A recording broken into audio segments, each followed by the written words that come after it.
सुदूर संवेदन, सुदूर संवेदन, सुदूर संवेदन। जीआईएस क्या है? Geo information, geographical information system, geographical information system. भौगोलिक संसूचना प्रणाली, भौगोलिक सूचना प्रणाली। और ये क्या है? सुदूर संवेदन। ये क्या है? भौगोलिक, नोट करते चलेंगे भी आप लोग। भौगोलिक सूचना प्रणाली, सूचना प्रणाली, प्रणाली। ज्योग्राफी के कितने स्टूडेंट हैं इसमें? सभी लोग। ज्योग्राफी में आपका ये जो है सुदूर संवेदन और जीआईएस जो है, ये आपका बड़ा इंपॉर्टेंट टॉपिक है ज्योग्राफी में। तो हम ऐसे जियोग्राफी भी बोलते हैं और ज्योग्राफी भी बोल देते हैं। तो जो भी आप चीज समझे, प्रोनाउंसिएशन जो है करना है, प्रोनाउंसिएशन जैसे भी कर ले, बस समझ में आना चाहिए, ठीक है ना? तो जियोग्राफी जो है आपका ये बड़ा ही अहम इंपॉर्टेंट जो हिस्सा बना हुआ है आज के समय में सब्जेक्ट का। और जियोग्राफी ही नहीं, जियोग्राफी के अलावा बहुत सारे वे क्षेत्र हैं, बहुत सारे वे सब्जेक्ट हैं जिनमें इसका उपयोग हम आज के समय में कर रहे हैं। जैसे एग्रीकल्चर फील्ड में देख लीजिए, एग्रीकल्चर में देख लीजिए, एग्रीकल्चर। दूसरा जियो इंफॉर्मेटिक्स के रूप में देख लीजिए, जैसे आपका अर्थ से रिलेटेड, जैसे सॉइल साइंस हो गया, मिट्टी के लिए सॉइल साइंस हो गया, जिसको मृदा विज्ञान भी बोलते हैं, सॉइल साइंस, सॉइल साइंस। उसके बाद इसके अलावा आप बॉटैनिकल उसमें देख रहे हैं, मैटर्स में जो बना हुआ वनस्पति की जो चीजें हैं, बॉटैनिकल में देख लीजिए, बॉटैनिकल साइंस में देख लीजिए आप। इस तरह से बहुत सारे ऐसे क्षेत्र हैं जिनको हम देख रहे हैं। अब हम बात करते हैं रिमोट सेंसिंग है क्या वास्तव में। रिमोट सेंसिंग के बारे में हम जानते हैं, रिमोट सेंसिंग है क्या।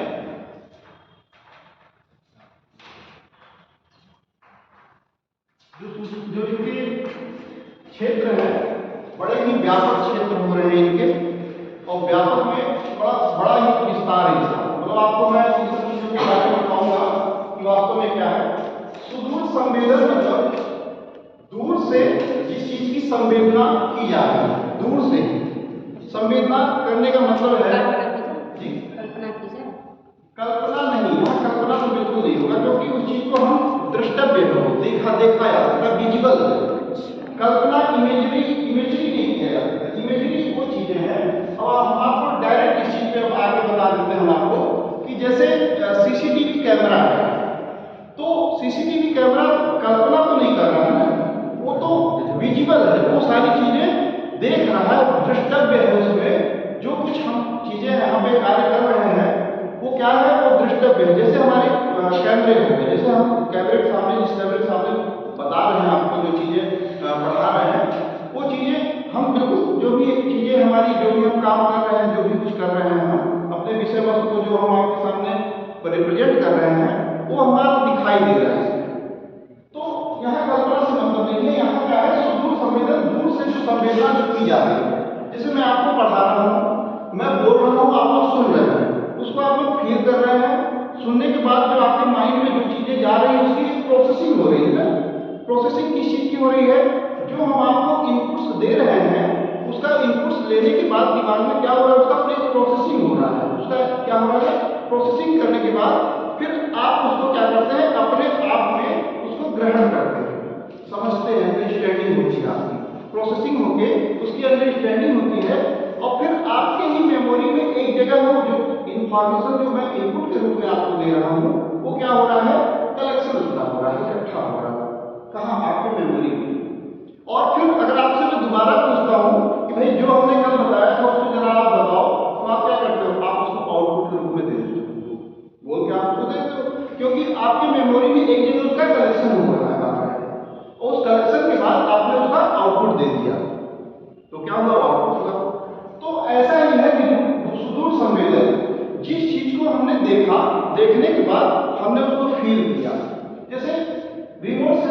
वह उपक्रम है, वह प्रणाली है, नोट करना चाहें आप, रिमोट सेंसिंग, सुदूर संवेदन, सुदूर संवेदन वह उपक्रम है, वह प्रणाली है, उपक्रम अथवा प्रणाली है अथवा विषय वस्तु है, कुछ भी आप लिख सकते हैं, अथवा विषय वस्तु है जिसके अंतर्गत ऑब्जेक्ट्स को, ऑब्जेक्ट मीन्स किसी पदार्थ को या किसी वस्तु को, हाँ, ऑब्जेक्ट्स को बिना स्पर्श किए, बिना छुए, बिना स्पर्श किए, बिना छुए हम उसके अवस्था के बारे में, उसके गुणों के बारे में, अवस्था, गुणों अथवा विशेषताओं के बारे में सूचना इकट्ठा कर लेते हैं, सूचना इकट्ठा कर लेते हैं। वही सुदूर संवेदन, वही सुदूर संवेदन। क्या करते हैं? देख कर ही उनके गुणों को, उनकी अवस्थाओं को, उनके विशेषताओं को हम क्या करते हैं? जान लेते हैं। ठीक है ना? वह क्या है? सुदूर संवेदन। जैसे आप लोगों ने सुना हुआ है, अगर हम थर्ड आई इन स्पेस की बात करें या अगर हम सीसीटीवी कैमरा या इस तरह की जो चीजें लगी हुई हैं, हम अगर जनरल एक उदाहरण अगर देते हैं तो उसी से हम देते हैं क्या कि यही हमारे बारे में सारी चीजें कलेक्शन करके, इंफॉर्मेशन इकट्ठा करके और उसको स्टोरेज कर रहा है, रिकॉर्ड कर रहा है। और रिकॉर्ड करने के बाद जो सूचनाएं हैं वो क्या है? वो हमको फिर इंफॉर्मेटिव होती हो, वो हमारे लिए उपयोगी सूचनाएं हैं। फिर हम जाते हैं उसको, जो स्टोर्ड जो सूचना है उसको हम किसी स्क्रीन पे मॉनिटर पे वो सारी चीजें देखते हैं कि जैसे क्लासरूम में लेते हैं, क्लास में टीचर ने क्या पढ़ाया, क्या क्या चीजें उन्होंने बताया। ठीक है ना? अच्छा, कभी कभी होता क्या है कि किसी पदार्थ के रंग, रूप, उसके विशेषताओं, उसके जो भौतिक विशेषताएं हैं, उसकी रासायनिक विशेषताएं हैं, उसके जो बाह्य आवरण है, उन सब चीजों को भी हम देख के उसका आभास कर लेते हैं कि क्या चीज है, मतलब उसकी भी हम क्या करते हैं? संवेदना कर लेते हैं कि ये कैसा होगा, क्या चीज है। अच्छा, कभी कभी ऐसा होता है कि किसी चीज को देखकर उनकी आभास और उनकी संवेदना हम कैसे करते हैं कि हमको कभी कभी उस चीज का प्रैक्टिकली अनुभव भी होता है। जैसे मान लीजिए किसी ठंड का मौसम है, हमने किसी मेटलिक चीजों को छुआ तो हमें तो मालूम है कि ये चीज है और ये मेटल है, ये नॉन मेटल है, ये लकड़ी है, ये क्या है, ये कोई ऐसा लिक्विड है, क्या चीज है। तो हम अपनी आंखों से देखकर उसको क्या करते हैं? ये पता लगा लेते हैं कि वो लिक्विड है। तो लिक्विड की जो विशेषताएं हैं उसको भी हम समझ तो पाएंगे नहीं, हाँ कुछ चीजें उसको देख के समझ पाएंगे कि लिक्विड है। अब कैसा है, रंग भी देख के उसका बता देंगे कि हाँ ये क्या है, पेट्रोल है तो इसका रंग ऐसा है। उसकी महक से भी कुछ चीजें हमें पता चल जाएंगी। सेंसर क्या है? सेंसर, उसके जो महक है, जो संवेदना, जो हमारे नाक से जो जा रही है खुशबू, उसके बारे में हम क्या करते हैं? इंफॉर्मेशन कलेक्ट कर लेते हैं। ठीक है? तो कुछ चीजें हम देखकर जो उसके वर्च्यू को हम बता सकते हैं वो क्या है? वो पदार्थ की जो विशेषताएं हैं, जो अवस्थाएं हैं, हम देख के जो है उसकी संवेदना कर सकते हैं। लेकिन आप कहोगे कई ऐसी चीजें ऐसी हैं जिसको सर आप जो है बिना छुए तो समझ नहीं सकते। सही बात है, बिना हम किसी पदार्थ के अवस्था को, कौन सा सॉफ्ट है, कौन सा हार्ड है, ये भी तो बात है ना। जैसे मान लीजिए कोई ऐसा भ्रम, इल्यूजन वाली चीज है जो आपको भ्रमित कर सकते, उस टाइप की चीजें हम देख के नहीं समझ सकते। बहुत सारी ऐसी चीजें, कभी आप लोगों ने देखा वो रबर वाले सांप, जैसे फेंका तो उछल के लोग भागते हुए, अरे क्या है, अच्छा तो फिर इसको जाके नजदीक, अरे अच्छा ये वाला चीज है, तो फिर आप क्या करते, उसको छूते हो या कहीं दूर से तो कुछ उसको दबाते, अच्छा रबर है, अच्छा। तो इसमें क्या होता है? इल्यूजन होता है। तो जो सुदूर संवेदन जो प्रणाली है, इसमें भी क्या होता है कि जो चीजें हमें दिखती हैं, वो कहा जाता है जो दिखता नहीं वो होता है और जो होता है वो आपको दिखता नहीं। तो कुछ चीजें अभी इस प्रणाली में ऐसा है, जो दिखता है वो आगे होता नहीं और जो होता है वो हमें दिखता नहीं है। तो इस प्रणाली में क्या करते करते हैं कुछ चीजों को हम जाके प्रैक्टिकली अनुभव करते हैं। जैसे आपको देखा है कि अंतरिक्ष में लगे हुए जो सीसीटीवी कैमरा, अंतरिक्ष में जो लगे हुए हाई टेक्नोलॉजी हाई रेजोल्यूशन जो कैमरे लगे हुए हैं वहां अंतरिक्ष में, जो उपग्रहों जो रोटेशन कर रहा है उन्हें एक एरियल फोटोग्राफी जो कर रहा है। आपने कभी नाम सुना होगा यूएवी का, यूएवी अनमैन्ड एरियल व्हीकल, जिसको हम लोग सिंपल भाषा में ड्रोन कहते हैं। ड्रोन जो है ड्रोन, और इसको कहते हैं unmanned aerial vehicle, unmanned aerial vehicle. अगर विज्ञान की तकनीकी भाषा में देखा जाए तो वास्तव में ये ड्रोन टाइप की जो चीजें हैं वो क्या है कि वो यूएवी टाइप की चीजें हैं, क्योंकि उसमें कोई वो एक तरह से अगर कहा जाए तो मानव रहित विमान, मानव रहित विमान, व्हीकल को विमान भी कह सकते हैं, मानव रहित विमान, अनमैन्ड एरियल व्हीकल। वो क्या करता है कि एक एरियल फोटोग्राफी करता है। जैसे हमने क्या किया, ड्रोन को फ्लाई किया, तो ड्रोन जब फ्लाई होता है कुछ हाइट की। अच्छा एक चीज और है, जितनी ही ज्यादा ऊंचाई से आप किसी चीज को देखिए उतना ही ज्यादा आप एरिया कवर कर पाएंगे। लेकिन उसमें क्या होता है, कुछ चीजें उसमें ऐसी होती हैं कि बहुत ज्यादा अगर आप ऊंचाई से किसी चीज को देखेंगे तो वो ऑब्जेक्ट छोटा दिखेगा आपको, लेकिन बहुत नजदीक से किसी चीज को देखेंगे तो ऑब्जेक्ट बड़ा तो दिखेगा, एक अपने अच्छे स्केल में दिखेगा, लेकिन क्या होगा कि आप बहुत सीमित दूरी तक ही देख पाएंगे। लेकिन बहुत ज्यादा ऊंचाई से आप कभी पहाड़ों पे आपको गए होंगे तो बहुत ज्यादा ऊंचे पहाड़ में जब आप जाते हैं तो काफी दूर तक बहुत एरिया दिखाई देता है, और जब आप नीचे जमीन पर से कुछ एरिया देखते हैं तो जितनी सराउंडिंग में आपकी नजर जा सकती है उतना ही एरिया आप लोग देख पाएंगे। तो इसमें भी कुछ ऐसा ही है कि जो यूएवी जब जितना ऊपर फ्लाई करते हैं इतनी हाइट पर, उतना तो बहुत ज्यादा एरिया कवर करता है, लेकिन क्या होता है कि जो उसकी एक्यूरेसी होती है, इसकी इमेज की जो एक्यूरेसी होती है वो हमको बहुत अच्छी नहीं मिल पाती है। लेकिन अगर उसको नीचे थोड़ा सा फ्लाई करते हैं तो उसमें क्या होता है कि एरिया तो हम कम कवर कर पाते हैं, लेकिन उसकी एक्यूरेसी हम बहुत अच्छी ले पाते हैं, क्योंकि उसमें जिस टाइप के कैमरा लगे होते हैं वो कैमरा क्या करता है उसी टाइप की हमको एक्यूरेसी देता है, इसके बारे में, इमेज के बारे में बहुत क्लियर दिखेगा वो चीज। मतलब यहाँ तक कि आप समझ लीजिए कि चलते हुए चीटे को भी इतना नजदीक में हम ड्रोन को फ्लाई करते हैं, चलता हुआ चीटा, चीटी, इस तरह की चीजें भी, छोटे छोटे इंसेक्ट्स, उनको भी हम देख सकते हैं। छोटे छोटे जो क्या होते हैं, जो इंसेक्ट्स होते हैं, कीड़े मकोड़े, उनको भी हम देखते हैं। तो ये हो गया हमारा सुदूर संवेदन, रिमोट सेंसिंग। इसके बाद हम बात करते हैं जीआईएस के बारे में, geographical information system, GIS. GIS क्या है?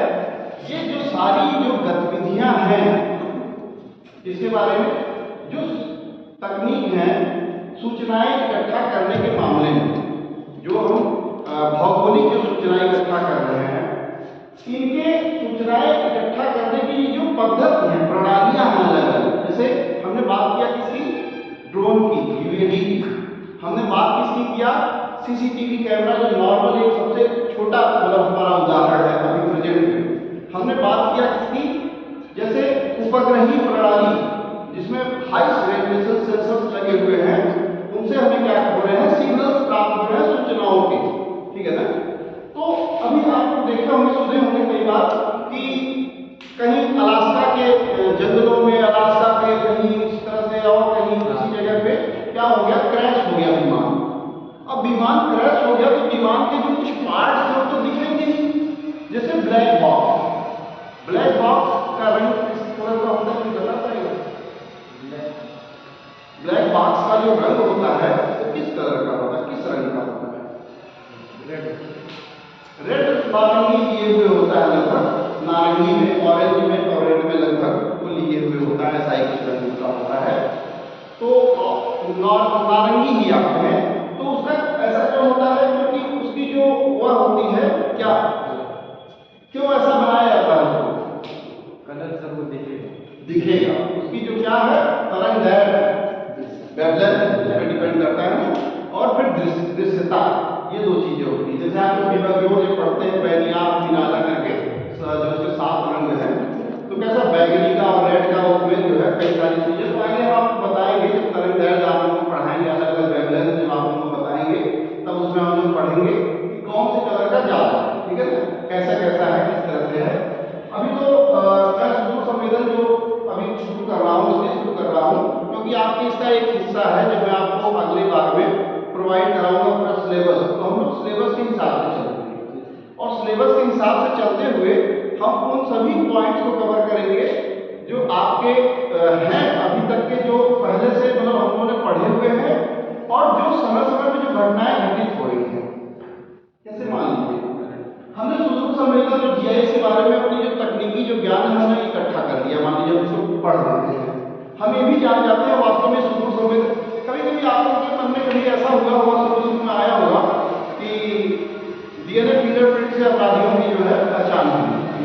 अब आप सोचने लग गए कि ये डीएनए फिंगरप्रिंट क्या है? ठीक है, अपराधी तो पहचान में आया, ये तो समझ में आया, लेकिन ये व्हाट इज डीएनए फिंगरप्रिंट, ये क्या है? तो जब आप अच्छा मान लीजिए ऐसा कुछ आता है कि सुदूर संवेदन के उपयोग से, सुदूर संवेदन और जीआईएस के उपयोग से क्रैश हुए 2 जहाज आपस में वो पाए गए, उनको ढूंढ निकाला। अब आप सोच रहे हो कि सुदूर संवेदन जीआईएस है क्या, कि रिमोट सेंसिंग जीआईएस आखिर है क्या? तो जब हम पहले से सुदूर संवेदन के बारे में ठीक से जब पढ़े रहेंगे, जानते रहेंगे, तब तो हम समझ पाएंगे कि आखिर इसकी खोज किया कैसे इसने, ये तकनीक हम जब जाने रहेंगे तभी तो हम समझ पाएंगे। तो इसीलिए हम लोग सबसे पहले पढ़ रहे हैं सुदूर संवेदन और जीआईएस। और मैंने आपको बताया कि इसकी जो क्षेत्र है बड़े ही व्यापक क्षेत्र है, जैसे एग्रीकल्चरल फील्ड,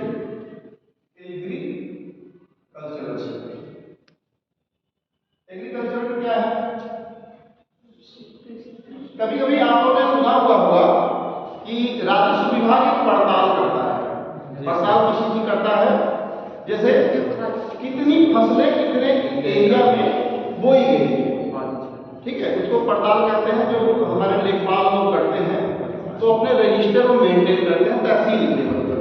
वो रजिस्टर जो मेंटेन करते हैं तो उन्हीं आंकड़ों को अब तक क्या होता रहा, ऐसे ही आंकड़े हमारे पास आए और हमने एक अनुमान लगाया, हमारी गवर्नमेंट ने एक अनुमान लगाया कि हमारे पास उत्पादन और बुआई, फसलों की उत्पादन, ये सारी चीजें या क्रॉप वेरिएशन, ये सारी चीजें उन्होंने इसका अंदाज लगा दिया। लेकिन वो उसमें भी होता क्या था, आपको मैं एक सत्य बताऊं, कटु सत्य। वो क्या होता था कि एक जगह बैठे बैठे सारे पड़ताल हो जाते। जैसे किसी के खेत में अगर चना बोया गया तो उसमें भी गेहूं भी, ये सारी चीजें किसी के खेत, अब बस उसको मेंटेन करना था।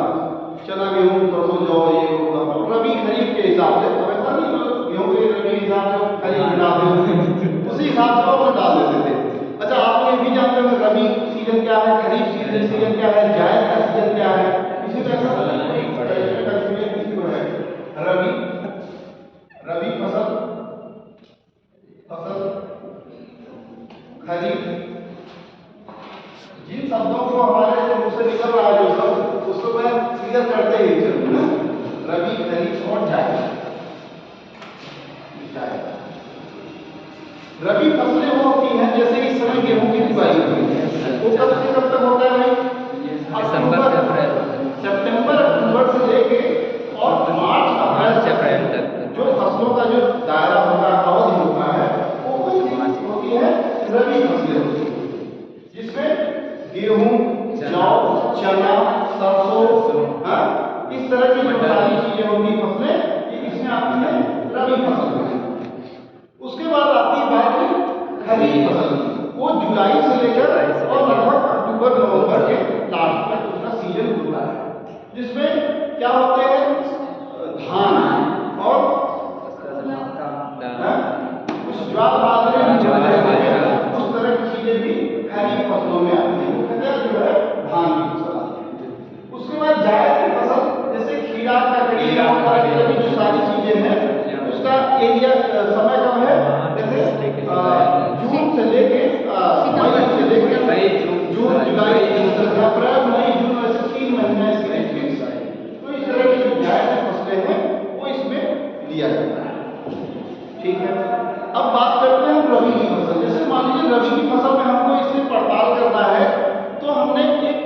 निर्धारित जो एरिया हमारा क्षेत्र है, हमने क्या किया कि सैटेलाइट की मदद से हमने, अच्छा अंतरिक्ष में बहुत सारे सैटेलाइट्स काम कर रहे हैं, हमारे देश के भी हैं और अदर स्टेट्स के भी हैं। अच्छा ये भी मैं आप लोगों को आगे जिक्र करूंगा कितने सैटेलाइट्स हमारे अब तक लॉन्च किए जा चुके हैं, कितने रिमोट सेंसिंग सैटेलाइट्स हैं, कितने किस तरह के सैटेलाइट्स हमारे अंतरिक्ष में अब तक लॉन्च किए जा चुके हैं, ठीक है ना। तो टाइम ज़्यादा तो नहीं हो रहा, सही है ना। अच्छा तो किस तरह के सैटेलाइट्स हमारे लॉन्च किए जा चुके हैं और कितने सैटेलाइट्स, और बहुत सारे हम लोगों ने इतिहास भी पढ़ना है, इसके सुदूर संवेदन के इतिहास हम लोगों को जानने हैं और पढ़ने हैं, ठीक है ना।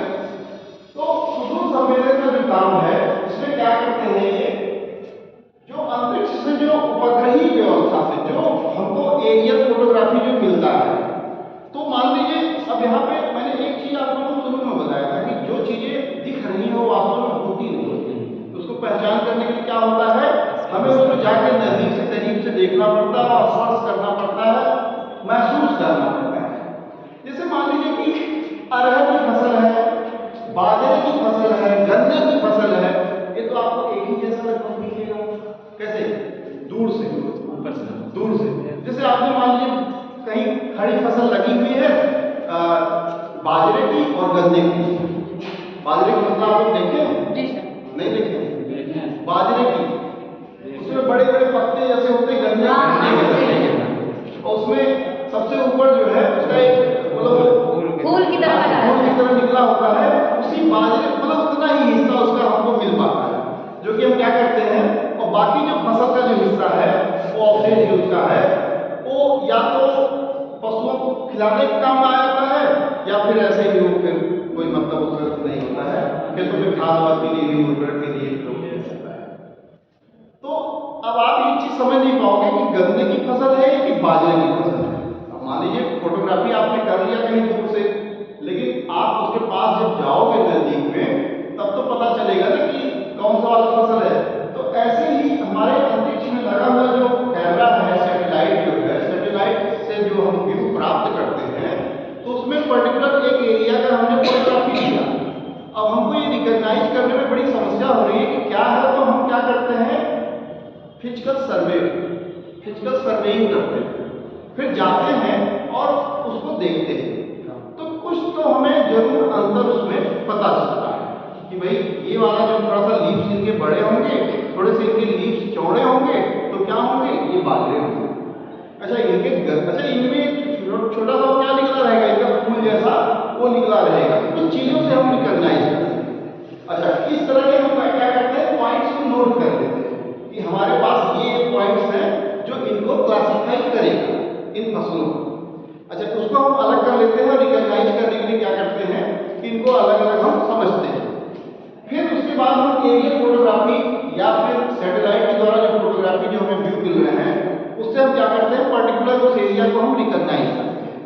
तो उन चीज़ों का, उन बातों का ख्याल रखते हुए कि जो जिनके थोड़े चौड़े लिप्स होंगे, जिनके कलंगी वो फूल वाले निकले होंगे, या जिनके इस तरह से जो समस्याएं होंगी, तो ये है, और बाकी वाले गन्ने, बाकी वाले इस तरह की फसलें, ठीक है।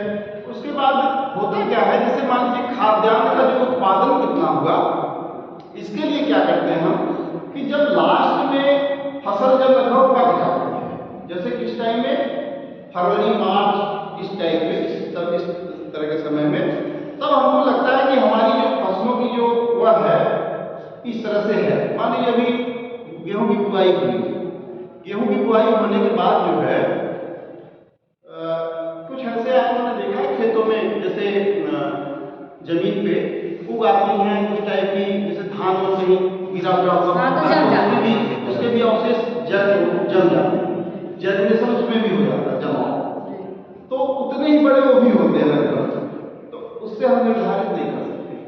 तो इसलिए जो उसका मैपिंग जो करते हैं हम, उसको एरियल फोटोग्राफी जो उसका करते हैं, किस समय करते हैं, फरवरी मार्च, जब जिस समय फसल पूरी तरह से पक जाती है। अगर खाद्यान्न के उत्पादन का अगर हमें आकलन निकालना है तो उस समय हम उसका क्या करते हैं, आकलन करते हैं, उस समय में हम लोग क्या करते हैं, फोटोग्राफी करते हैं। अच्छा उससे हमें पता चल जाता है, एक्यूरेट पता चल जाता है वास्तव में हमारे पर्टिकुलर एरिया में, पर्टिकुलर इस जिले में कितना कितना गेहूं का उत्पादन हुआ। ठीक है, इससे क्या करते हैं कि जितने एरिया में मतलब उसकी बुआई, अच्छा एक चीज और है कि ये भी देखा जाता है कि प्रति हेक्टेयर प्रति बीघे में कितना उत्पादन होता है।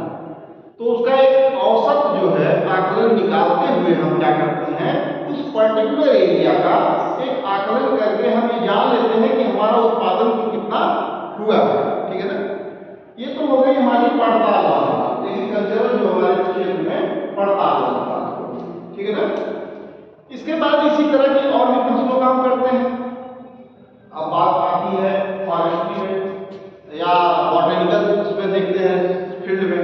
बॉटनिकल में क्या है कि जैसे मान लीजिए कि जो भी पेड़ पौधे लगे हुए हैं, अच्छा इसमें भी दो तीन तरह के जो जंगल झाड़ और जो पेड़ वृक्ष इस तरह की चीजें जो आते हैं ये अलग अलग तरह से, जैसे मान लीजिए आपके घरों के अगल बगल जो आपने पेड़ लगाए हैं वो जंगल में तो आएगा नहीं, वो तो वृक्ष में ही आएगा वो अलग से। जंगल क्या है, जो एक पर्टिकुलर एरिया में विशेष रूप से पौधों को अपने आप से जो उगाते हैं और जो जिनको लगाए जाते हैं, वो दो चीजें, एक प्रकृति के द्वारा अपने आप से उगाते हैं और दूसरा जो है जो मनुष्यों के द्वारा जो रोपित होते हैं, वो अलग अलग उसमें अंतर है। अच्छा, इस एरिया को जो आच्छादन होगा, आच्छादन मीन्स जो कवर्ड एरिया है, किसके द्वारा, जंगल पेड़ों के द्वारा, उसको भी हम क्या करते हैं, उससे डेंस्ड एरिया जितना होता है, आच्छादन जितना उसका होता है, उसको भी हम क्या कर सकते हैं, सैटेलाइट व्यू से हम उसको देख सकते हैं। ठीक है, कभी कभी आप लोगों ने देखा है कि मैथ में जो ज्योग्राफी के स्टूडेंट्स हैं, मैं उनके लिए भी कर रहा हूँ और लोगों के लिए भी, कि आप लोगों ने देखा है कि जब रिवर को देखा जाता है, नदियों को, तो कहीं कहीं वो ब्लैक दिखता है और कहीं कहीं उसमें ब्लू कलर का दिखता है। ऐसा देखा आप लोगों ने, जैसे जो नदी जो फ्लो हो रही है यहाँ से, तो इसमें ब्लैक कुछ दिखता है और कहीं कहीं ब्लू कलर का दिखता है, जो व्यू दिखता है। क्यों ऐसा होता है, कुछ आपने सोचा है? रात में ब्लैक दिखता है, रात में ब्लैक दिखता है, रात में नहीं ब्लैक होता है सर रात में थोड़ा सा तो ये नक्शे जो आप लोग जब देख रहे हैं, यहाँ देखिए गंगा नदी जो जहाँ से भी निकल रही है, यहाँ इसमें नहीं है वैसे दिया नहीं है। जब आप लोग नदियों को देखेंगे, जैसे इसी को देखो आप, ये ब्लू है, लेकिन कहीं कहीं होता क्या है कि गंगा नदी जैसे गंगा का पानी इतना साफ है कि जो वहां से होता क्या है, एक चीज और आप लोग समझिए, कैमरा जब आपको व्यू करता है तो कैमरे के द्वारा एक क्या होता है, एक प्रकार का तरंगे निकलती हैं, उसमें से एक रेडिएशंस निकलते हैं। जैसे मान लीजिए आपकी आंख से क्या होता है, उसमें जो अगले ऑब्जेक्ट का जो इमेज उसमें बनता है, ठीक है, इमेज बनता है तो इसमें बनता है पटल पे, और उसके बाद हम उसको देख पाते हैं तो फिर हम उसको सेंस कर पाते हैं, दिमाग में मेमोरी में वो संदेश जाता है कि ये फला व्यक्ति है। ठीक है, वैसे उसी तरह से वहां से सिग्नल्स आता है। मैं उसको बहुत विस्तृत आप लोगों को रेखा चित्र के द्वारा समझाऊंगा अगले क्लास में कि रेखा चित्र किस तरह से उसको जो है उसमें किसी चीज को फोकस करता है, किसी चीज को तरंगों के द्वारा उसको ऑब्जेक्ट जाते हैं, उसमें टकराते हैं, ऑब्जेक्ट पे टकराते हैं, ऑब्जेक्ट से फिर वो रिफ्लेक्ट होते हैं और रिफ्लेक्ट होके फिर वापस कुछ सूचनाएं भेजते हैं। जैसे कुछ सिग्नल्स आए, यहाँ पे बना हुआ है कैमरा और ये नदी फ्लो आए और वहां से टकरा के फिर वापस जाते हैं और सूचना देते हैं। तो सूचना जो तरंगे आ रही है, वेवलेंथ जो आ रहे हैं, और फिर जाके उसकी सूचना जो दे रही है, मतलब गंगा का पानी इतना साफ है कि वो जो सिग्नल्स आते हैं वो कहाँ टकराते हैं, वो जमीन पे टकराते हैं, और जमीन पे टकराने के बाद फिर वापस जो जाते हैं सिग्नल्स, वो क्या करते हैं, रेडिएशन जो जाते हैं वो फिर वापस उसको सूचना देते हैं कि जो भी हमने देखा बिल्कुल वो एक्यूरेट, ट्रांसपेरेंट, एकदम साफ पानी शीशे की तरह एकदम साफ। तो क्या करता है, वो रेडिएशन जो आता है उसको छेड़ते हुए जमीन पे जाके टकराता है, फिर वापस वो सिग्नल देता है। तो जो जमीन जो उससे टकराता है इसलिए वो क्या दिखता है, पूरा ब्लैक, और कहीं कहीं आपको क्या दिखता है, कुछ जगहों पे ब्लू कलर, ये ब्लू ओशन है, ओशन ब्लू दिखता है। कहीं आपको दिखेगा कोई पॉन्ड, कोई तालाब गंदा सा, कहीं भी वाटर बॉडी आपको दिखेगी, तो वाटर बॉडी का क्या कलर होगा? लगभग ब्लू होगा। कुछ मामलों में कहीं कहीं थोड़ा सा ब्लैक के लिए ब्लू होगा। तो जो रेडिएशन आते हैं, रेडिएशन जो वहां से वाटर बॉडी पे टकराते हैं, कहीं आपने देखा होगा कि बहुत सारे वाटर बॉडी में जलकुंभी आ जाती है, जलकुंभी आ जाती है, या फिर कुछ ऐसे सिंगाड़े वगैरह या इस तरह की चीजें जो उसमें पानी में जो बोई जाने वाली चीजें हैं, तो जैसे वो हरी, आप लोगों ने एक चीज और देखा है कभी कि जंगलों का या वेजिटेशन जो है, क्रॉप वेजिटेशन के मामले में जो हरी चीजें होती हैं आपको रेड दिखती है। ध्यान दीजिएगा कभी मैप में जब आप लोग इमेजरी जब आप लोग देखेंगे कोई, तो उसमें जो हरी चीजें हैं वो आपको रेड दिखेंगी, और जो रेड चीजें हैं वो आपको कुछ और कलर में दिखेंगे। वास्तव में क्या होता है? फॉल्स कलर कोड होता है, FCC होता है, फॉल्स कलर कोड होता है। जो चीजें वास्तव में जो होती हैं उससे वो डिफरेंट चीजें दिखती हैं। तो क्यों सर, क्यों डिफरेंट है? उसका वजह है कि डिफरेंट दिखने का, जैसे मान लीजिए जो ग्रीन जो चीजें हैं उसका जो रेडिएशन जो वेवलेंथ उसका वो डिसाइड करता है, इसलिए वो जाके उसको वो कलर देती है। मैं उसके बारे में आपको बताऊंगा कि इनके कितने जो है वेवलेंथ के कितने क्या क्या होते हैं, कितने क्या उसके पैमाने के मीटर, उसके कौन कौन से दृश्य किरणें, कौन कौन से रेडियो किरणें, ये सब सारी चीजों के बारे में बताऊंगा आपको अगले समय। तो अब हम लोगों ने सुदूर संवेदन शुरू किया, तो सुदूर संवेदन को हम लोग पूरी तरह से पढ़ेंगे और सुदूर संवेदन के बहुत सारे उपयोग जानेंगे, ठीक है ना। उपयोग में हम लोग इसके भी बारे में चर्चा करेंगे कि जो आज के डेट में हाईटेक जो लड़ाकू विमान है और भी बहुत सारी चीजें हैं, एक्टिव पैसिव सेंसर्स है, हम लोग सेंसर के बारे में भी पढ़ेंगे। सेंसर क्या होते हैं, सेंसर क्या होते हैं, एक्टिव सेंसर और पैसिव सेंसर। रडार के बारे में हम लोग पढ़ेंगे, रडार क्या चीज है, एक्टिव में आता है, पैसिव में आता है। कुछ ऐसे भी होते हैं जैसे आपके मोबाइल कैमरा, आजकल कैसे कैसे मोबाइल कैमरा आ रहे हैं कि जैसे उसमें क्या है, अंधेरे में भी आप अगर उसका फोटो कोई व्यू लो तो उसमें से एक रेड ग्लो निकलती है, प्रकाश निकलती है और आपको पूरी तरह से उजाला करके कैप्चर करती है, ठीक है ना। कौन सी मोबाइल है? फ्लैश लाइट वाली जो मोबाइल है। सेल्फी में भी अगर आप लेते हो तो सेल्फी में भी उसमें भी लाइट जलती है, आप ऊपर ऑब्जेक्ट के ऊपर लाइट जल के और उसका इमेज बनाती है उस पे कैमरे पे और उसको कैप्चर करती है, ठीक है, फ्लैश वाली। लेकिन कुछ चीजों में एक्टिव और पैसिव जो सेंसर्स की मैं बात कर रहा हूँ, कुछ चीजों में क्या है कि एक तो सूर्य की जो किरणों से, सूर्य की उष्मा से, ऊर्जा से या प्रकाश से कुछ चीजों को हम क्या करते हैं, सेंस कर पाते हैं। और कुछ चीजों को रडार, क्या है रडार, एक तरह का किस तरह का सेंसर है, आपको बताया कि रडार के बारे में आप लोग ने रडार क्या है, नाम सुना है पर जानते नहीं, नाम सुना है तो रडार जो है एक प्रकार का क्या है, सेंसर है, सेंसर है जो कि आप लोगों ने सुने होंगे कि जैसे शत्रु मिसाइल्स को, शत्रु के जो आते हैं व्हीकल्स आते हैं, उनको क्या करता है रडार सिस्टम उसको पता कर लेता है कि कितनी दूरी तक वो पहुंचा है, या हमारे एरिया परिक्षेत्र में कोई इस तरह का ऐसा कोई यान जो कि हम उसको रिकॉग्नाइज नहीं कर पा रहे हैं, तो वो क्या करता है तुरंत तत्काल ही सूचना केंद्र को सिग्नल भेजना शुरू कर देता है कि इस तरह से हमारे इस परिधि में, हमारे इस जद में कोई दूसरी जो है क्या आ रही है, कोई यान, कोई शत्रु विमान आ रहा है, जिसको हमें रिकॉग्नाइज करना बड़ा कठिन है, जो उसका सिग्नल प्राप्त करता है। अच्छा, उसका भी कार्ड उन्होंने बना लिया।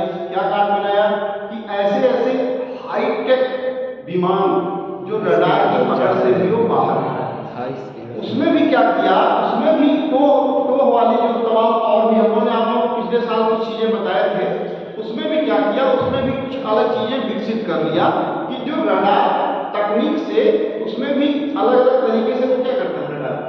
चमगादड़ आपने देखा, चमगादड़ क्या करता है, पराश्रव्य तरंगे वो पहले फेंकता है, पराश्रव्य तरंगे निकालता रहता है, और निकालने के साथ साथ जब वो ऑब्जेक्ट पे जाके टकराता है तो उसको फिर वापस आके सूचना भी देता है, वही तरह कि बस आगे से यहाँ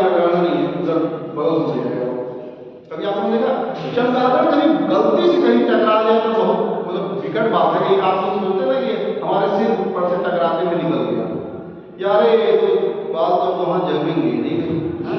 ये वाली स्थिति होती है ना। तो चमगादड़ में वहाँ कहीं कहीं डिसबैलेंस जाता है, जब अपने पराशर को तिलंगे जो छोड़ता है तो आपके ही ऑब्जेक्ट से कहीं भी किसी भी ऑब्जेक्ट से जाके टकराता है, और टकराने के बाद फिर वापस वही तरंग आके जो क्या करती है, सूचना देती है। आप लोगों ने ये भी देखा होगा जो इससे जो आंखों से जो देख नहीं पाते हैं बिल्कुल, दिव्य दृष्टि मतलब क्या दिव्यांग जो होते हैं, तो उनके लिए क्या होता है, एक प्रकार की छड़ी लगी होती है। तो छड़ी क्या करती है, जैसे मान लीजिए वो लेके आगे चल रहा है, वो सेंस होती है, सेंसर उसमें होता है कि किसी ऑब्जेक्ट से पहले ही वो बता देता है कि यहाँ आगे बढ़ना नहीं है, वहां से कुछ टकराने की स्थिति है। जैसे आप वो स्टिक आप देखने में लेके चलते हैं, फिर वो क्या करता है, उसमें से एक प्रकार की तरंगे निकलती हैं। तो तरंगे जो निकलती है वो जाती कहाँ, वो ऑब्जेक्ट से टकराती है, और टकरा के फिर वापस उसके स्टिक में ही जाके वो फिर टकराती है, तो उसको पता चल जाता है क्योंकि वाइब्रेट कर देता है। हाँ सर, तो वो दूसरा रहता है, हमको लगा ये वाला छड़ी। हमको लगा लकड़ी। नहीं, ये वाली छड़ी नहीं। अच्छा, ये वाली छड़ी देख लो आप, जैसे यही वाली छड़ी है, तो अगर हमने आँख बंद करके कहीं टकराया तो हमें पता चलता है ना कि अच्छा यहाँ कुछ है, ये बहुत चीज है, पता चलता है। जो कंपन, जो वाइब्रेशन वापस इसमें आ रहा है हमारी इसी नॉर्मल सी छड़ी में, वो क्या है, वो एक तरह की तरंग है जो हमें इसको कंपन करके बता दे रहा है कि हम किसी चीज पे कठोर चीज पे टकरा रहे हैं, किसी मेटेलिक चीजों पे हम इसको टकरा रहे हैं, किसी सॉफ्ट चीज पे हम इसको टकरा रहे हैं। क्या कैसे वो तरंगे हमको वापस आके बता रही हैं, इसमें टकरा के और वाइब्रेट करके, कि जितना तेज वाइब्रेशन होता है, जिस टाइप का वाइब्रेशन होता है, उसी टाइप की क्या होगी, पदार्थ होगी, उसी टाइप का पदार्थ होगा। ठीक है, तो इसी प्रकार से रडार सिस्टम भी एक्टिव सिस्टम को करते हैं। रडार क्या करता है, अपने रेडिएशन खुद अपना मतलब जो ऊर्जा है खुद छोड़ता है और खुद आप लेता है, मतलब अपने सिग्नल्स को ग्रहण करता है, रिसीव करता है सूचनाओं को। वो क्या है, एक्टिव सेंसर के रूप में आता है। ठीक है ना, तो इतना सब कुछ आप लोगों ने समझा जो है। चलिए कुछ और चीजें बताते हैं। इसके बाद हम लोग पढ़ेंगे इसमें एक्टिव पैसिव सेंसर्स के बारे में जानेंगे। एक्टिव पैसिव सेंसर्स के अलावा कुछ और चीजें हम लोग जानेंगे, इमेजरी वगैरह, स्केल वगैरह भी जानेंगे, कितने कितने स्केल पे कौन कौन से मैप बनते हैं। ठीक है ना,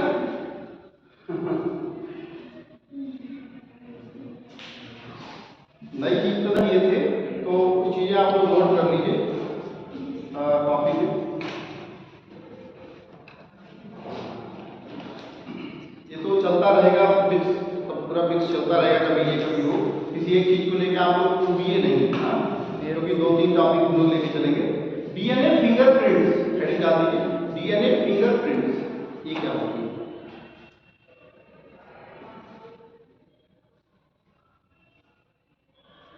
इसके अंतर्गत लिख लीजिए, दिल्ली पुलिस ने महरौली से प्राप्त हड्डियों की, दिल्ली पुलिस ने महरौली से प्राप्त हड्डियों की पहचान करने के लिए, हड्डियों की पहचान करने के लिए डीऑक्सीराइबो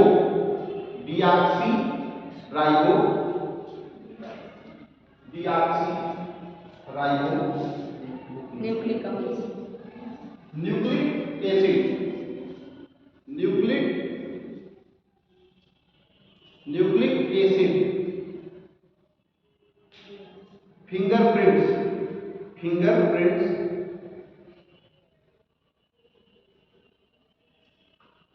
जिसको डीएनए फिंगरप्रिंट्स हम बोलते हैं, तकनीक का प्रयोग किया।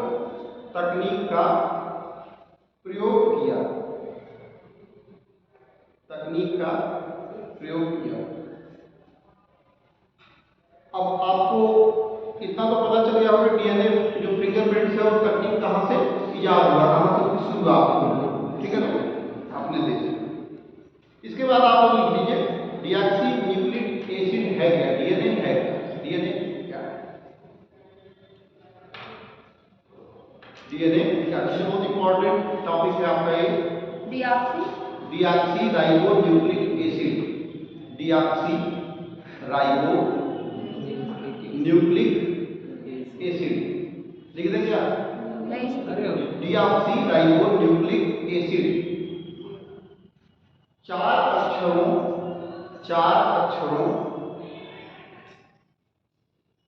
एडेनाइन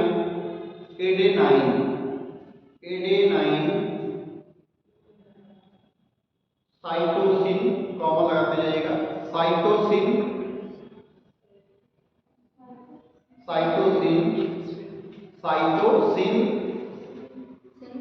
कॉमा गुआनिन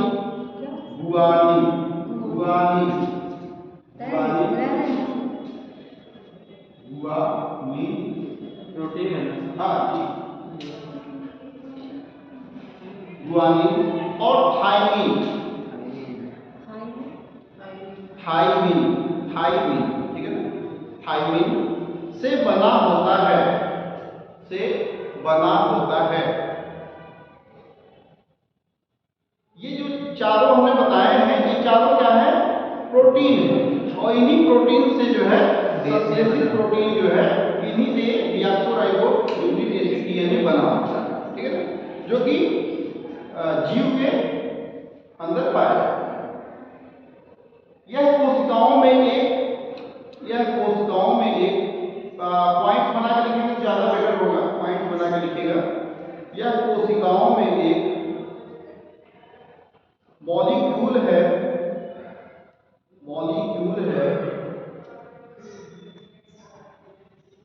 जिससे जीवन के सभी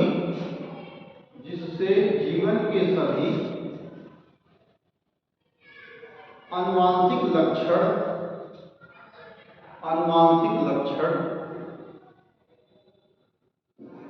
निर्धारित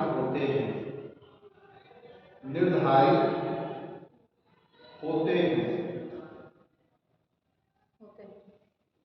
अगला पॉइंट है, समान जुड़वा बच्चों को छोड़कर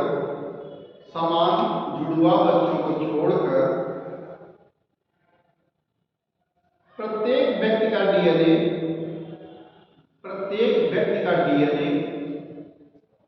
अद्वितीय होता है।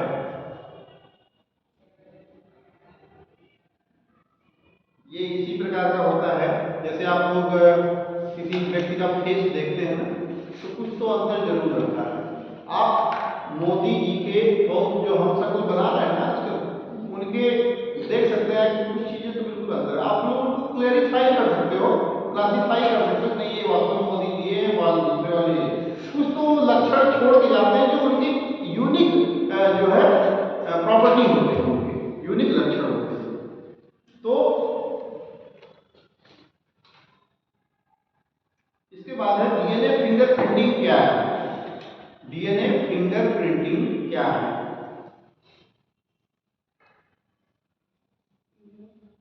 डीएनए फिंगरप्रिंटिंग क्या है?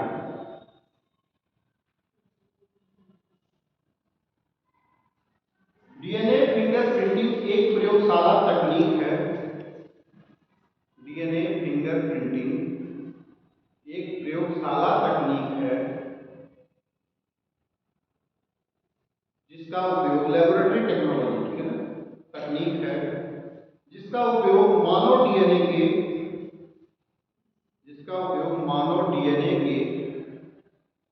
कुछ न्यूक्लियोटाइड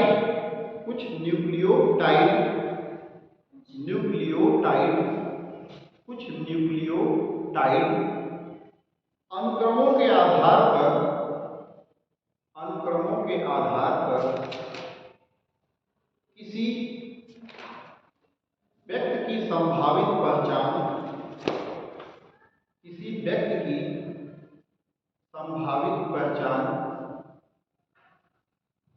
निर्धारित करने के लिए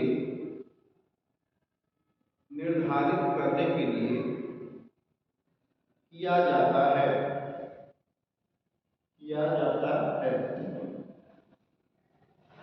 इसके बाद आप लोग लिखें डीएनए फिंगरप्रिंटिंग की उत्पत्ति। डीएनए फिंगरप्रिंटिंग की उत्पत्ति। डीएनए फिंगरप्रिंटिंग का विकास वर्ष, पहला इसमें पॉइंट आप लिखिएगा, डीएनए फिंगरप्रिंटिंग का विकास वर्ष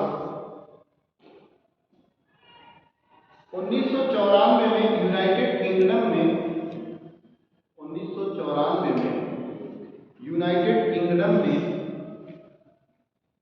एलेक फ्री द्वारा, एलेक फ्री द्वारा,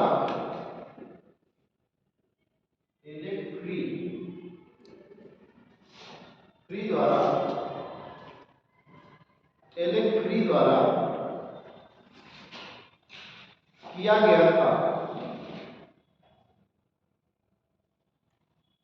इसके बाद नैप्सोल ने खोजा कि किन्हीं दो लोगों का डीएनए, अनुक्रम समान नहीं हो सकता। नैप्सोल ने खोजा कि किन्हीं दो लोगों का डीएनए अनुक्रम समान नहीं हो सकता। अगला पॉइंट है,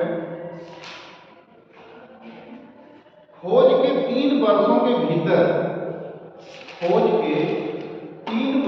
भीतर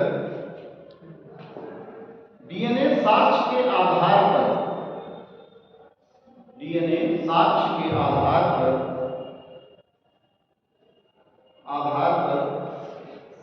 विश्व पहली बार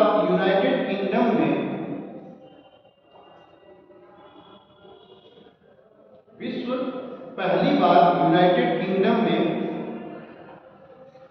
बलात्कार और हत्या के एक मामले में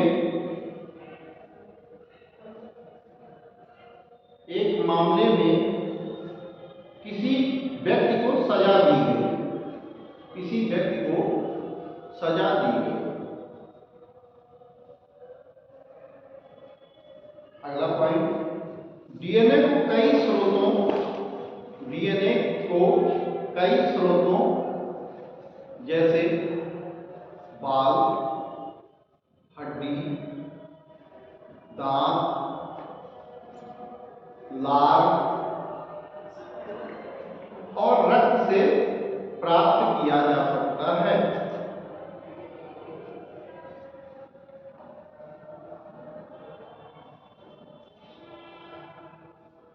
नेक्स्ट लाइन से उसी में ही है, यहां तक कि उपयोग किए गए कपड़े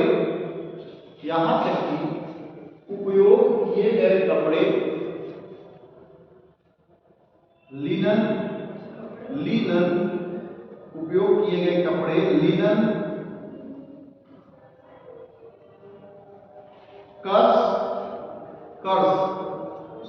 कर्स या प्रायः उपयोग की जाने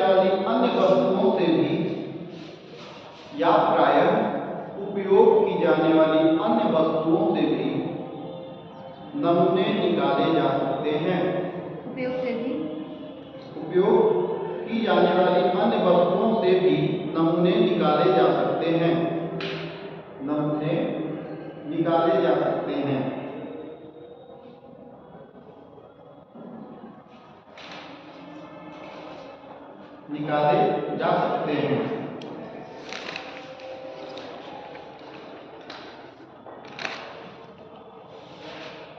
क्योंकि अगला है पॉइंट, क्योंकि मानव शरीर में अधिकांश कोशिकाओं में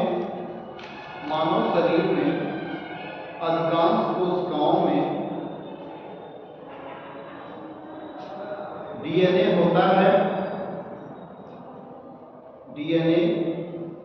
होता है। अच्छा, यहाँ एक चीज आपको और इंफॉर्मेशन मिल रही है कि डीएनए कहाँ पाया जाता है? कोशिकाओं में डीएनए होता है। इसलिए शारीरिक द्रव्य या ऊतक को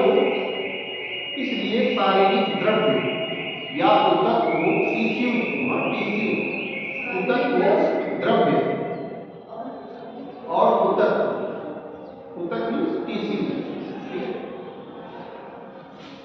को एक छोटी सी मात्रा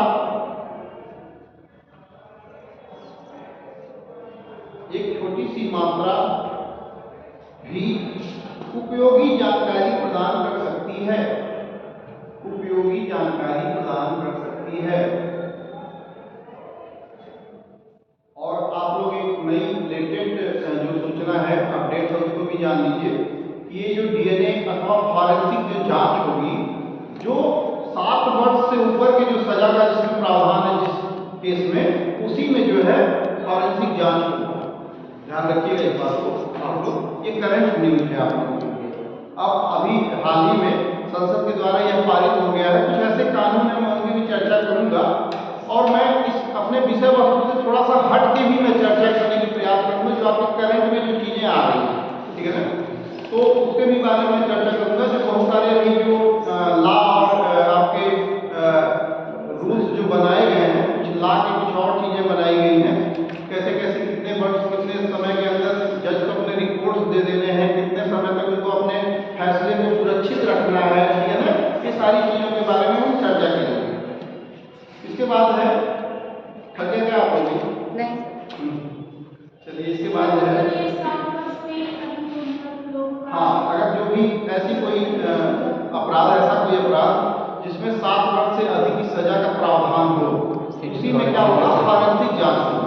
नहीं तो सभी छोटे छोटे मामलों में फॉरेंसिक जांच नहीं होगी। जो 1 आध साल के 2 साल 3 साल के केसेज होंगे जिसमें सजा का भी प्रावधान होगा, उसमें नहीं होगा। सर कुछ जांच से होता क्या ठीक है, कुछ जांच है?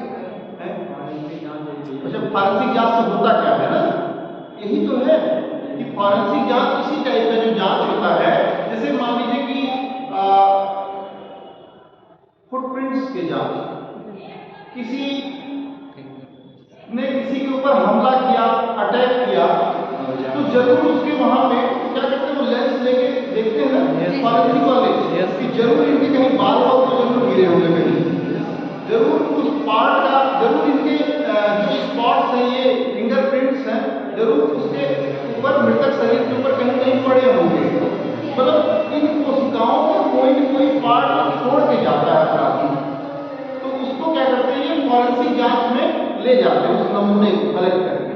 जैसे मान लीजिए कि कहीं किसी का गला दबा दिया, और गला दबाया तो अपने स्पॉट्स हाथ पे छोड़ा था वहां पे, या अपने जो फुटप्रिंट्स है वहां उसने छोड़ा, शरीर का कोई भी ऐसा है, जैसे देखिए है, होता क्या है कि हम वहां से चल के यहाँ तक आए तो जरूर हमारे शरीर का कोई न कोई कचरा यहाँ जरूर गिरा होगा, कुछ न कुछ तो जरूर है ऐसा। तो उससे क्या करते हैं, फॉरेंसिक जांच के लिए वो बहुत, जैसे मान लीजिए हमारे कहीं कपड़े मिल गए, मतलब हमारे मतलब जो अपराधी है उसके, ठीक है ना, अपराधी के कहीं कपड़े मिल गए, कहीं उसके कोई शरीर का कोई सेल्स, कहीं कुछ भी, कोई बाल, कोई नाखून, कहीं कुछ न कुछ तो मिल ही जाता है वहां पे, कोई स्पॉट, अगले जो बॉडी है, बॉडी के ऊपर कोई स्पॉट, तो उससे क्या करते हैं वो उसको, तो उसमें क्या होता है, एक प्रकार का एसिड होता है, जो एसिड को क्या करते हैं, फॉरेंसिक लैब में ले जाते हैं, उसको जांच करते हैं। जांच से क्या होता है कि जो यूनिक जो आइडेंटिफिकेशन उसका होता है, कि जैसे मैंने अभी आपको जिक्र किया है कि जो यूनिक आइडेंटिफिकेशन होता है उसका पता चलता है ये यूनिक पर्सनालिटी का ये है। तो संदेहास्पद जो व्यक्ति होता है, जैसे ये भी तो पूछा जाता है, आप लोग देखे होंगे ना, जैसे कोई तफ्तीश होती है जब केस की, उसमें पूछा जाता है कि तफ्तीश मतलब जो इंक्वायरी होती है, ठीक है, जो इंक्वायरी होती है उसमें पूछा जाता है, इन्वेस्टिगेशन जो होती है कि क्या आपके कोई दुश्मन है क्या, वो पूछा जाता है कि आपका कोई किसी से दुश्मनी है, हाँ तो ये अच्छा उसने मुझे रास्ते में गाली दिया था, तो सर एक को नहीं, 1000 को बताते हैं, कई लोग 100-200 लोगों को अगर बताते हैं तो क्या करते हैं कि वो क्या करते हैं, उनके कुछ नमूने कलेक्ट कर लेते हैं ना। अब तो धीरे धीरे ऐसा प्रचलन हो रहा है कि हम अपने, लोग पहले क्या करते थे, पहले के जमाने में होता क्या था कि लोग अपने बॉडी पे वो एक टाइप का टैटू बनवा लेते थे। वो बनवाने का कारण क्या था पता है, किसी भी एक्सीडेंटल केस में या किसी भी ऐसी ट्रेजेडी में कम से कम वो पहचान के लिए बनवाते थे। अब तो आजकल तो फैशन हो गया बॉडी बनवाना, ठीक है, तो वो इस टाइप से होता था। उसमें क्या था, उसके लिए अब लोग अपने डीएनए बैंक में, जो डीएनए बैंक्स जहाँ जहाँ हैं, जहाँ अच्छे हॉस्पिटल्स में हैं और भी बहुत जगहों पे हैं, उसमें क्या कर रहे हैं कि अपने कुछ ऐसे सेल्स अपने जो रखवा रहे हैं, सुरक्षित करवा रहे हैं, कि जिससे मान लीजिए कि कभी कभी ऐसा होता है कि कोई भी समस्या होने पर, जैसे मान लीजिए किसी ने वंशानुक्रम के मामले में कोई किसी को आपत्ति हो गई, किसी को जो वो उत्तराधिकारी के मामले में किसी को, एक आपने कभी बहुत पहले केस सुना, बहुत छोटे रहे होंगे आप लोग, एक मुख्यमंत्री हुआ करते थे हम नारायण दत्त तिवारी, जब यूपी उत्तराखंड संयुक्त रूप से हुआ था तो नारायण दत्त तिवारी एक बड़ा पॉपुलर और चर्चित केस रहा। तो नारायण दत्त तिवारी के ऊपर किसी महिला ने यह आरोप लगाया कि जो उस महिला का जो बेटा है वो नारायण दत्त तिवारी का ही एक संतान है, जो इलीगल तरीके से था, जो बाह्य रूप से था। तो क्या किया कि कोर्ट में जब मैटर गया तो फिर उसके तमाम तरह की जांच हुए, वास्तविकता उसके पाए गए दोनों नारायण दत्त तिवारी के कुछ सैंपल्स लिए गए और उस व्यक्ति के जो सैंपल्स लिए गए और दोनों के जो मैचिंग्स जो पाए गए कि वास्तव में दोनों के बहुत सारे गुण जो है, जो अनुवांशिक जो गुण हैं वो सेम है। तो कोर्ट ने क्या आदेश दिया कि हाँ ये जो है जो व्यक्ति ये इन्हीं का ही, ठीक है ना। तो उस पर क्या हुआ, उसकी जो प्रॉपर्टी थी, प्रॉपर्टी पे उसका अधिकार हुआ, इनके उस हिस्से की प्रॉपर्टी पे उनका अधिकार हुआ। तो इसी तरह से इसका उपयोग, जैसे मान लीजिए अनुवांशिकता के क्रम में हुआ, वंशानुक्रम के मामले में हुआ, उत्तराधिकार के मामले में हुआ, ठीक है। इस तरह के मामलों में भी क्या कर रहे हैं लोग, अपने को डीएनए को सुरक्षित कर रहे हैं कि हमारे डीएनए सुरक्षित पड़े रहेंगे। तो उसके बदले में क्या करते हैं, वो पैसे वैसे भी देते हैं उनको, ऐसी संस्थाओं को, कि आप सुरक्षित उसको रखिए, कभी कोई जरूरत पड़ती है तो कम से कम उससे हो सकता है। बहुत सारी चीजें भी लोग पढ़ दी हैं, बहुत सारी इंटरेस्टिंग चीजें भी पढ़ दी हैं। आप लोग सोचेंगे कि वास्तव में क्या समाज में ऐसा भी होता है क्या, ये चीजें हैं। तो ऐसा तो नहीं लेट हो रहा है आप लोग, नहीं ऐसा नहीं, परेशान है। तो यहाँ पर और आगे आपको लिख रहे हैं और लिख रहे हैं उपयोगिता। थोड़ा सा हम लोग को यहाँ पे क्लियर होगा क्या है, मतलब उसका डीएनए का उपयोगिता क्या है। उपयोगिता पितृत्व परीक्षण, पितृत्व परीक्षण,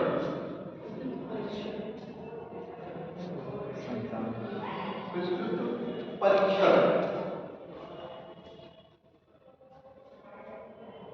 डीएनए इसी के अंदर लिखिएगा, डीएनए फिंगरप्रिंटिंग तकनीक का उपयोग, डीएनए फिंगरप्रिंटिंग तकनीक का उपयोग फॉरेंसिक परीक्षणों और पितृत्व परीक्षणों में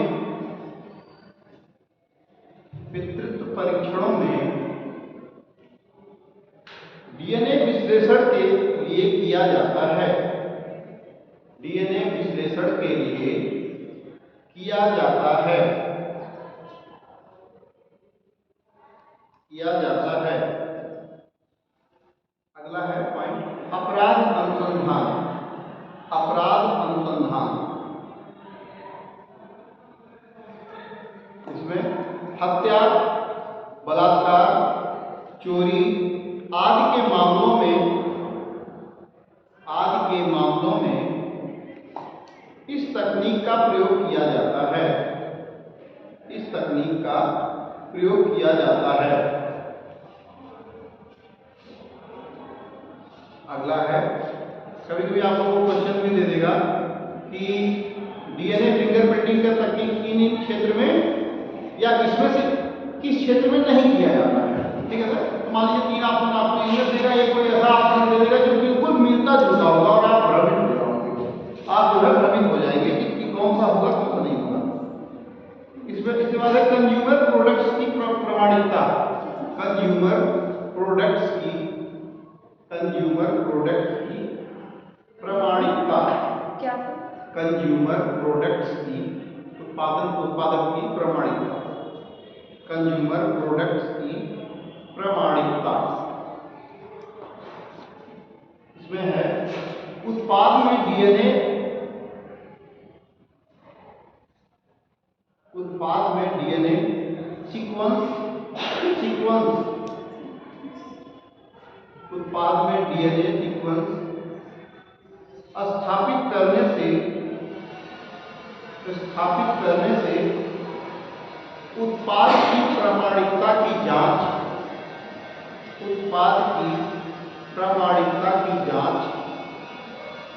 की जा सकती है।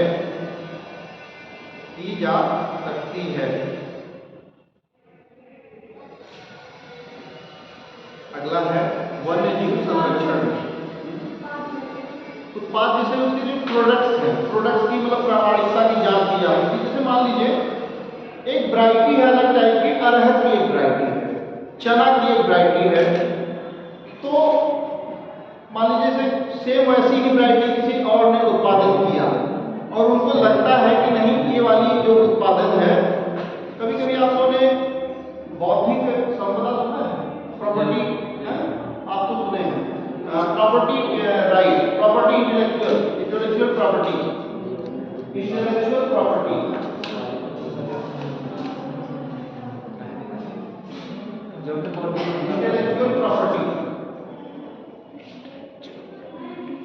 बौद्धिक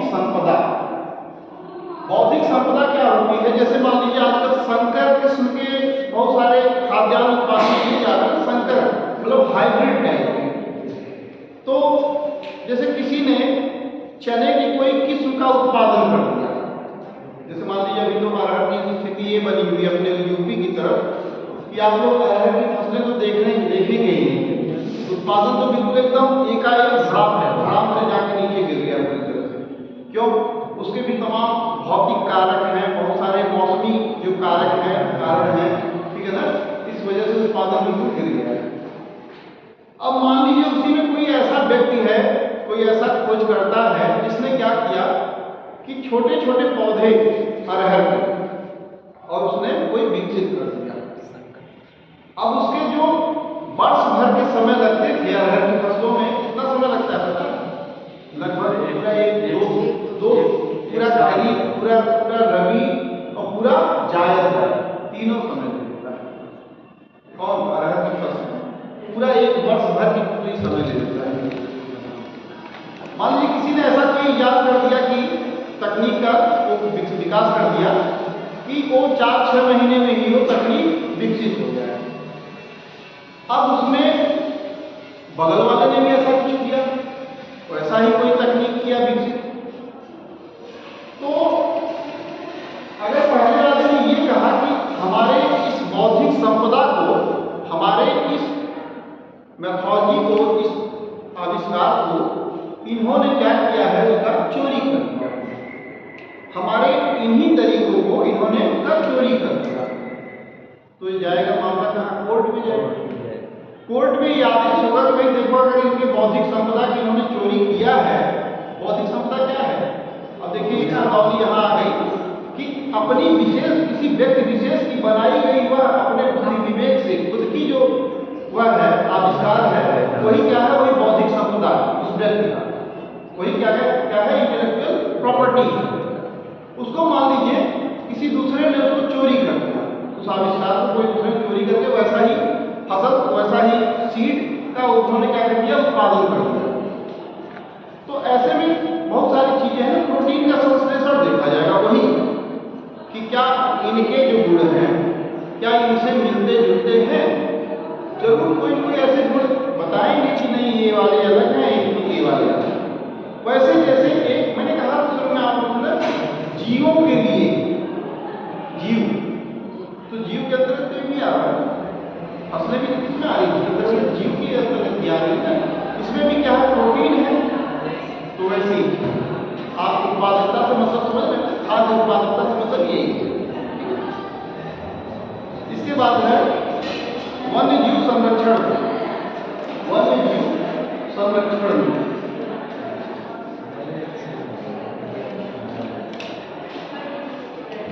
जंगली जानवरों की विभिन्नताओं और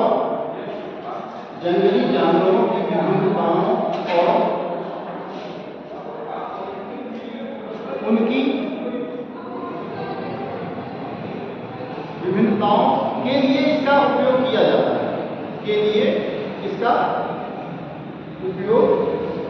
किया जाता है,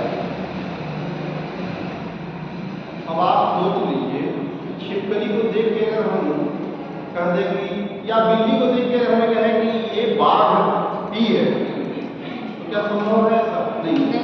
कुछ तो हाँ, ये चीज है कि डीएनए जो है, अनुवांशिक जो कुछ लक्षण हैं कुछ पाए जाएंगे, लेकिन बहुत सारे लक्षण डिफरेंट हैं। तो हम कह सकते हैं कि बाघ अलग जानवर है और बिल्ली अलग जानवर, ठीक है ना? कुछ तो लक्षण है ना, जैसे उनके हाइट में,